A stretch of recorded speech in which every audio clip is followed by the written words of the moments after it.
Salaam calaykum. Beri waxaa jiri jiray boqor iyo xaaskiisa. Muddo badan waxba iskumayna dhalin, balse ugu dambayn waxa uu u dhashay boqorka xaaskiisa wiilkan yar.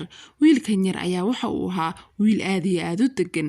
Aabihiina markasta waxa uu ku hamin jiray in uu noqdo beri ka maalin ninkii bedeli lahaa amaba se dhaxli lahaa boqortooyada. Hooyada wiilkan yar ayaa iyaduna ahayd hooyo aad iyo aad u wanaagsan, waxayna bari jirtay markasta akhlaaqda wanaagsan iyo sida dadka loola dhaqmo. Haddaba wiilkan yar waxa uu ahaa mid u hoggaansan hooyadii, waxa uuna qaadan jiray casharka loo dhigo maalin kasta. Haddaba wiilkii yaraa waa uu weynaaday isagoo oo markaasi bartay seefta iyo shiishka intaba. Waxa uu ahaa aabihii ilaa yaraantiisii mid tababara. Maalin maalmaha ka mid a boqorkii waxa uu ku yidhi xaaskiisa, xaaskaygiyey waa uu weynaaday wiilkaygu, waxaana la gaadhay waqtigii aan ku wareejin lahaa boqortooyada. Boqorkii waxa uu iskugu yeedhay dadka, waxuuna u sheegay inuu dhaxalka iyo boqortinimadaba la wareegayo wiilkiisa, maanta laga bilaabana inuu isagu maamuli doono waddanka. Haddaba waxa ay isla qaateen boqorkii iyo xaaskiisa in wiilka ay ku daraan gabadh, isla markaasna ay u guuriyaan.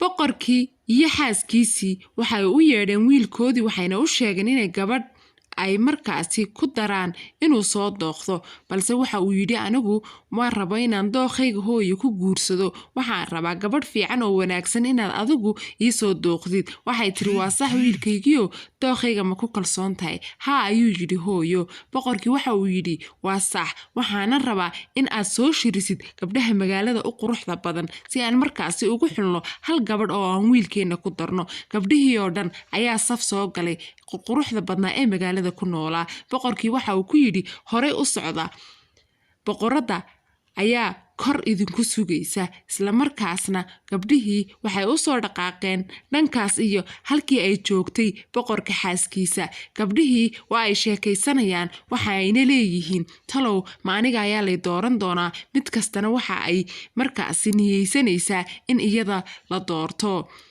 Waa ay sheekaysanayaan, waxayna ku socdaan dhankaas iyo qasrigii iyo halka ay joogto boqorka xaaskiisa. Waxa ay soo galeen qasrigii gabdhihii qurquruxda badnaa ee magaalada. Haddaba boqoradii ayay u yimaadeen. Boqoradii waxa ay ku tidhi waa aad ku mahadsantihiin, waanan idinka mahad celinayaa sida aad ii soo ajiibteen codsigayga iguna timaadeen gurigayga. Haddaba waxaan idiin keenayaa cabitaan iyo macmacaan, ku soo dhowaada gurigayga. Waxoogaana waxaan idinka codsanayaa inaad i sugtaan, waan idiin soo laabanayaa. Gabdhihii waa ay soo galeen gurigii. Gabdhihii waa ay iska sheekaysanayeen, balse waqti dambe ayaa ka soo wareegtay. Isla markaasna weli boqoradii ma ayna u imaanin. Way xanaaqeen gabdhihii, waxayna dhaheen ilaa hadda maxaa dhacay oo inoogu iman laadahay? 2 saac ayaa ka soo wareegtay. Haddaba 5 gabdhood waxaa la socota gabadh aad iyo aad u degan. Waxaa dhacday qorraxdii, isla markaasna waxayba noqotay gabaldhac. Haddaba gabdhihii midba hadal ayay leedahay, isla markaasna ay ku dhaliilaysa boqorada, waxayna leedahay sababta halka noogu yeedhay maxay tahay, maxaysan noogu soo gali laadahay. Haddaba waxaa soo gashay boqoradii oo markaasi wata cabitaan, waxayna tidhi kaalaya cabitaankan cabba, soo dhowaada gabdho ayay tidhi. Gabdhihii markii ay soo dhowaadeen ay markaasi 5toodiiba saf soo galeen, waxa ay leeyihiin waad nagu raagtay. Boqoradii waxay u soo kacday inay siiso sharaabkii, balse sharaabkii kas ayay ugu daadisay gabdhihii. Mid kasta waa ay xanaaqday, waxayna tidhi maanta dhan halkan ayaan kuu fadhinaa, haddana cabitaan ayaad nagu dul daadisay, maxaa si kaa ah? Waa maxay sidani ayay tidhi, oo maxaad halkan noogu haysaa maanta dhan? Dantii aad noogu yeedhay noo sheeg, annagu waan iska tegaynaaye. Midda kale waxa ay leedahay dharkaygii quruxda badnaa ayaad igaga shubtay sharaab. Isla markaasna waa ay iska goobeen, midba hadal gooniya ayay leedahay. Haddaba gabadhii 5aad waa ay aamusan tahay iyadu oo waa ay degan tahay, balse boqorada waxa ay ka tahay arrinkani si ay markaasi u imtixaanto, isla markaasna gabadha u degan uguna dulqaadka badan leh in ay wiilkeeda u xusho. Waxayna tidhi midii 4aad noo sheeg waxaad halka noogu yeedhay. Boqoradii waxay tidhi sidaas ayaaban imtixaankaygii iyo dantaydiiba iigu dhammaatay.